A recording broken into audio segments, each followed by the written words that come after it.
எத்தனை கர்த்தரா? ஆமாம், நம்ம ஆட்கள் தான் அது பிதா வேற, குமாரன் வேற, பரிசுத்தாவி வேற, அப்புறம் அவங்க அம்மா வேற தனியாக இருக்கிறாங்க, அவங்கள வேற கும்பிடணும்.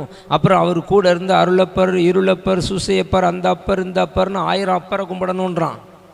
ஆனால் கர்த்தர் அவங்க எல்லாம் ஆண்டுடைய பிள்ளைகள், ஆண்டவரால் பயன்படுத்த. இஸ்ரவேலே கேள், நம்முடைய தேவனாகிய கர்த்தர் ஒருவரே கர்த்தர். ஹல்லேலூயா.